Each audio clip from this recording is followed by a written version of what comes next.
Dear, कैसे हो आप सब। तो स्टूडेंट्स, हमने अपनी लास्ट वीडियो में force and laws of motion हमने चैप्टर स्टार्ट किया है, जिसमें हम फोर्स के बारे में पढ़ चुके हैं, बैलेंस एंड अनबैलेंस फोर्सेस पढ़ा था, हमने उसकी यूनिट्स डिस्कस की थी।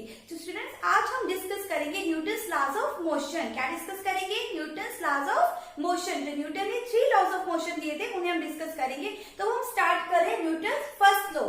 ठीक है, तो न्यूटन फर्स्ट लॉ की देखो, सबसे पहले स्टेटमेंट देखो अब क्या है।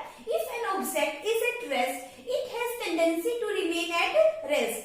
Only if a net force acts on it, it moves. इस स्टेटमेंट का मीनिंग क्या है कि अगर कोई ऑब्जेक्ट रेस्ट पे है तो वो किस में रहेगा? रेस्ट पे ही रहेगा। कब तक रहेगा? जब तक हम उसके ऊपर कोई नेट फोर्स या कोई एक्सटर्नल फोर्स हम अप्लाई नहीं करेंगे तब तक। ठीक है, तब तक वो मूव नहीं करेगा। मतलब कोई भी ऑब्जेक्ट है, मान लो टेबल पे कोई ऑब्जेक्ट रखा हुआ है, ठीक है, वो रेस्ट पे है, तो मैंने इस ऑब्जेक्ट को डिस्टर्ब नहीं किया, कोई मैंने इसके ऊपर फोर्स अप्लाई नहीं किया, तो ये ऑब्जेक्ट किस स्टेट में रहेगा? रेस्ट में ही रहेगा। ये अपनी पोजीशन चेंज खुद से नहीं करेगा। तो यही क्या है? न्यूटन्स फर्स्ट लॉ है कि कोई भी ऑब्जेक्ट रेस्ट में है तो उसके अंदर टेंडेंसी है अपनी रेस्ट की स्टेट को मेंटेन करने की। कब तक? जब तक उसके ऊपर कोई नेट फोर्स अप्लाई नहीं होता, तब तक वो मूव नहीं करेगा, रेस्ट से मोशन में नहीं आएगा। किस स्टेट में रहेगा? रेस्ट में रहेगा। ठीक है, ऐसी तरह कोई ऑब्जेक्ट है, ठीक है, टेबल पे कोई ऑब्जेक्ट है, मैंने उसके ऊपर क्या अप्लाई किया? फोर्स अप्लाई किया इस डायरेक्शन में। ठीक है,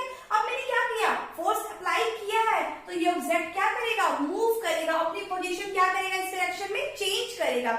जब तक चेंज नहीं करेगा, जब तक उसके ऊपर कोई भी फोर्स अप्लाई नहीं होगा, मतलब नेट फोर्स अप्लाई नहीं होगा। अभी आपको मैं बता रही हूँ कि यहाँ पर जो हमारा नेट, इस नेट का मीनिंग देखो क्या है। मान लो ऑब्जेक्ट है, ठीक है, मैंने इसके ऊपर क्या अप्लाई किया? फोर्स अप्लाई किया। कितना अप्लाई किया? 10 न्यूटन। 10 न्यूटन मैंने इसके ऊपर फोर्स अप्लाई किया, बट दूसरे साइड से भी क्या अप्लाई हुआ है? फोर्स अप्लाई हुआ है 10 न्यूटन का, इससे अपोजिट डायरेक्शन में। तो क्या अब देखो यहाँ पर बात आ गई ना कि मैं फोर्स अप्लाई कर रही हूँ, बट फिर भी अब आप ये बताओ, क्या ये ऑब्जेक्ट जो है मूव करेगा? हमने बैलेंस एंड अनबैलेंस फोर्सेस में हम इसके बारे में डिस्कस कर चुके हैं। यहाँ से भी 10 न्यूटन और इधर से भी 10 न्यूटन फोर्स अप्लाई हुआ है, तो जो ये ऑब्जेक्ट है वो किसमें रहेगा? रेस्ट पे ही रहेगा, अपनी स्टेट चेंज नहीं करेगा। क्योंकि इस केस में देखो, यहाँ पर जो हमारा टोटल फोर्स, मतलब जो नेट फोर्स आ रहा है वो क्या है स्टूडेंट्स? जीरो है। क्या है स्टूडेंट्स? जीरो। फोर्स 10 न्यूटन इधर डायरेक्शन से अप्लाई किया मैंने, अपोजिट डायरेक्शन से भी कितना फोर्स अप्लाई हुआ है? 10 न्यूटन का। तो जो नेट फोर्स हमारा आ गया स्टूडेंट्स, वो क्या आया है? जीरो। तो ये है हमारा नेट फोर्स, मतलब जो टोटल फोर्स है वो क्या आ गया? जीरो आ गया। तो इस केस में हम कह सकते हैं कि फोर्स अप्लाई करने के बावजूद भी वो ऑब्जेक्ट किस स्टेट में है? रेस्ट पे है। उसने अपनी पोजीशन चेंज नहीं की, क्योंकि यहाँ पर क्या, उसके ऊपर नेट फोर्स जो है वो अप्लाई नहीं हुआ। नेट फोर्स कितना आ रहा है इस केस में? जीरो आ रहा है। कितना आ रहा है? जीरो। अगर मैं बात करूं, मैंने यहाँ से 10 न्यूटन फोर्स अप्लाई किया है और इधर से सिर्फ 2 न्यूटन फोर्स अप्लाई हुआ है। कितना हुआ है? सिर्फ 2 न्यूटन फोर्स अप्लाई हुआ है अपोजिट डायरेक्शन से। तो अब बताओ आप, क्या ये जो ब्लॉक है वो मूव करेगा? बताओ, करेगा, क्योंकि इस केस में जो नेट फोर्स हमारा आएगा वो कितना आ जाएगा? 8 आएगा। कितना आएगा स्टूडेंट्स? 8 आएगा, जीरो नहीं आएगा। अब कितना आएगा? 8 आएगा। अब इस केस में देखो, इस पे क्या हुआ? और ये जो ऑब्जेक्ट है वो रेस्ट पे नहीं रहेगा, किसमें चला जाएगा? अब मोशन में, अपनी स्टेट को चेंज कर लेगा, क्योंकि इस केस में नेट फोर्स जो है वो जीरो नहीं है, वो कितना आ रहा है? 8 न्यूटन आ रहा है। तो यहां से आप समझो कि नेट फोर्स क्या है। अगर नेट फोर्स जीरो आया तो इसका मतलब जो ऑब्जेक्ट है वो रेस्ट पे रहेगा, वो अपनी स्टेट को चेंज नहीं करेगा, रेस्ट से मोशन में नहीं जाएगा। ठीक है, तो जब तक हम किसी भी ऑब्जेक्ट के ऊपर अगर हम नेट फोर्स अप्लाई नहीं करते, तब तक वो ऑब्जेक्ट किस में रहेगा? रेस्ट में ही रहेगा, वो मोशन में नहीं जाएगा। आप किसी भी चीज का एग्जांपल ले सकते हो, ठीक है ना। हमारे सराउंडिंग में इतनी चीजें हम देखते हैं डेली रूटीन में कि अगर कोई ऑब्जेक्ट रेस्ट पे रखा है, एक चेयर रखी हुई है, ठीक है, वो चेयर रखी रहेगी जब तक मैं उसे पुश या पुल नहीं करूंगी, उसके ऊपर किसी भी टाइप का मैं नेट फोर्स अप्लाई नहीं करूंगी। ठीक है, तो आपको ये फर्स्ट पॉइंट समझ आ गया। तो अभी हम देखते हैं इसका सेकंड पॉइंट क्या है। तो देखो स्टूडेंट्स, हमारा सेकंड पॉइंट है इसका, if a body is moving it has tendency to keep moving with constant speed in a straight line only if a net force acts on it, speed or direction of motion changes। तो देखो statement की first line का meaning क्या है कि अगर कोई body move कर रही है, it has tendency to keep moving with constant speed in a straight line, मतलब उसके पास टेंडेंसी है मूव करने की, किसमें? इन अ स्ट्रेट लाइन में, विद अ कांस्टेंट स्पीड। उसकी स्पीड भी क्या रहेगी? कांस्टेंट रहेगी। कब तक? जब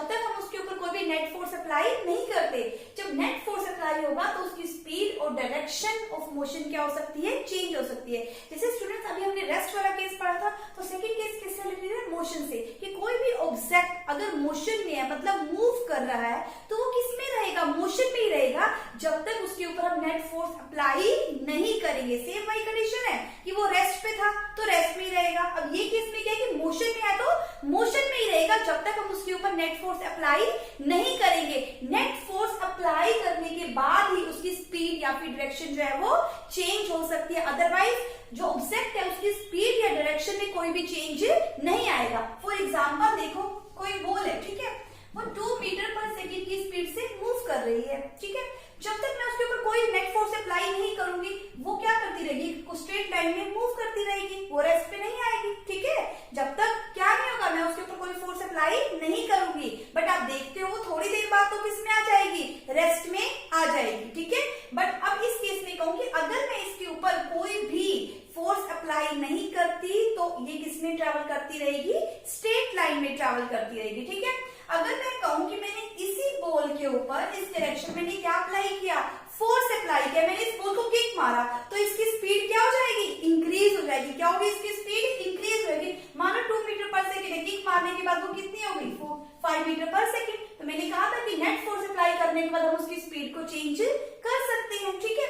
अगर मैं कहूं कि यही बॉल है, मैंने अब इससे अपोजिट डायरेक्शन में उसके ऊपर फोर्स अप्लाई किया, बॉल इधर मूव कर रही है बट मैंने क्या किया, अपोजिट डायरेक्शन में उसके ऊपर फोर्स अप्लाई किया, तो क्या होगा, उस बॉल की डायरेक्शन भी चेंज हो जाएगी और साथ में उसकी स्पीड भी क्या हो जाएगी, चेंज हो जाएगी, ठीक है। अगर यही बॉल है, मैं इसके ऊपर इस डायरेक्शन में फोर्स अप्लाई करती हूँ, ठीक है, यही बॉल के ऊपर मैं इस डायरेक्शन में फोर्स अपवर्ड ऐसे कर रही हूँ, तो बॉल कहाँ जाएगी, इस डायरेक्शन में जाएगी, तो मतलब उसकी डायरेक्शन क्या होगी, जाना स्ट्रेट में था, यहाँ चली गई, ठीक है, उसकी डायरेक्शन क्या हो गई, चेंज हो गई, स्पीड भी क्या हो सकती है, चेंज हो सकती है। तो कोई भी ऑब्जेक्ट अगर मोशन में है तो वो तब तक मोशन में रहेगा जब तक हम उसके ऊपर नेट फोर्स अप्लाई नहीं कर रहे, ठीक है। नेट फोर्स अप्लाई करेंगे तो ही उस ऑब्जेक्ट की स्पीड या फिर उसकी डायरेक्शन को हम चेंज कर सकते हैं, अदरवाइज नहीं कर सकते। तो इन एग्जांपल्स के थ्रू आप इस कंसेप्ट को समझ सकते हो कि कोई भी ऑब्जेक्ट अगर रेस्ट में है तो वो किस में रहेगा, रेस्ट में रहेगा, उसके पास टेंडेंसी है रेस्ट में रहने की, ठीक है, तो जब तक उसके ऊपर नेट फोर्स अप्लाई नहीं होगा। तो ऐसे ही मोशन में है तो वो किस में रहेगा, मोशन में रहेगा। कोई साइकिल, ठीक है, साइकिल चला रहा है, ठीक है, अगर जब तक वो खुद से है तो ब्रेक अप्लाई ना करे या फिर हम उस साइकिल के ऊपर फोर्स अप्लाई ना करें, तब तक वो साइकिल जो है वो रेस्ट में नहीं आएगी, उसकी स्पीड जो है वो चेंज नहीं होगी। न्यूटन्स फर्स्ट लॉ को हम क्या कहते हैं, लॉ ऑफ इनर्शिया भी कहते हैं। क्या कहते हैं, लॉ ऑफ इनर्शिया। देखो इसकी स्टेटमेंट क्या है, inertia is the property of an object to resist change in its state of rest और स्टेट ऑफ यूनिफॉर्म मोशन। कि इनर्शिया क्या है, ऑब्जेक्ट की प्रॉपर्टी है to resist change in its state of rest और state of uniform motion. वही जो मैंने आपको कंसेप्ट बताया है कि अगर कोई ऑब्जेक्ट रेस्ट में है तो वो किस में रहने की कोशिश करता है, रेस्ट में, जब तक उसके ऊपर नेट फोर्स अप्लाई नहीं होता। अगर वो मोशन में है तो किस में रहने की कोशिश करता है, मोशन में ही, जब तक उसके ऊपर नेट फोर्स अप्लाई नहीं होता वो रेस्ट में रहने की कोशिश नहीं करता। तो जो ये इनर्शिया है ये उसी ऑब्जेक्ट की प्रॉपर्टी है। मान लो अब वही मैंने एग्जांपल देके टेबल पे कोई ब्लॉक रखा हुआ है, वो किस, जब तक मैं उसके ऊपर फोर्स अप्लाई नहीं करूंगी वो ब्लॉक किस स्टेट में रहेगा, रेस्ट में रहेगा। किस में रहेगा, रेस्ट में रहेगा। तो इनर्शिया जो है वो क्या है, वो इस ऑब्जेक्ट की प्रॉपर्टी है, इस ऑब्जेक्ट की टेंडेंसी है अपने रेस्ट को मेंटेन करने की, जब तक इसके ऊपर कोई नेट फोर्स अप्लाई नहीं होगा तब तक, ठीक है। इनर्शिया क्या है, उस ऑब्जेक्ट के, इस जो ये ऑब्जेक्ट मैंने लिया है, मान लो एक ब्लॉक लिया है, तो इस ब्लॉक की प्रॉपर्टी है अपने रेस्ट को मेंटेन करने की। किसको मेंटेन करने की, रेस्ट को मेंटेन करने की। तो न्यूटन्स फर्स्ट लॉ को क्या कहते हैं, लॉ ऑफ इनर्शिया। मान लो मैंने इसी ऑब्जेक्ट के ऊपर ही फोर्स अप्लाई कर दिया, ठीक है, तो ये ऑब्जेक्ट क्या करेगा, अब रेस्ट में नहीं रहेगा, किसमें चला जाएगा, मोशन में, अपनी पोजीशन क्या कर लेगा, चेंज कर लेगा ये ऑब्जेक्ट, ठीक है। तो उस केस में क्या हुआ, अब ये किसमें है, मोशन में, जब तक इसके ऊपर फर्दर नेट फोर्स अप्लाई नहीं होगा तो ये किसमें आने की कोशिश नहीं करेगा, रेस्ट में। तो इनर्शिया क्या है, उस ऑब्जेक्ट की प्रॉपर्टी है कि अगर वो मोशन में है तो किसमें रहने की कोशिश करेगा, मोशन में, और अगर रेस्ट में है तो किसमें रहने की कोशिश करेगा, रेस्ट में, फर्दर जब तक हम उसके ऊपर कोई भी नेट फोर्स अप्लाई नहीं करेंगे तब तक। आपको ये चीज समझ में आ गई होगी कि न्यूटन्स फर्स्ट लॉ क्या है, ठीक है, कि अगर कोई ऑब्जेक्ट, मैं बार बार मुझे ना यहाँ कहना पड़े कि कोई ऑब्जेक्ट रेस्ट में है तो रेस्ट में यानी कि उसके पास इनर्सी है जब तक उसके ऊपर नेट फोर्स अप्लाई नहीं होता तब तक। और ऐसे ही अगर मोशन में है तो वो किस में रहने की कोशिश करेगा, मोशन में ही, जब तक हम उसके ऊपर कोई भी नेट फोर्स अप्लाई नहीं करेंगे। तो ऑब्जेक्ट की इसी प्रॉपर्टी को हम क्या कहते हैं, इनर्शिया। क्या कहते हैं, इनर्शिया।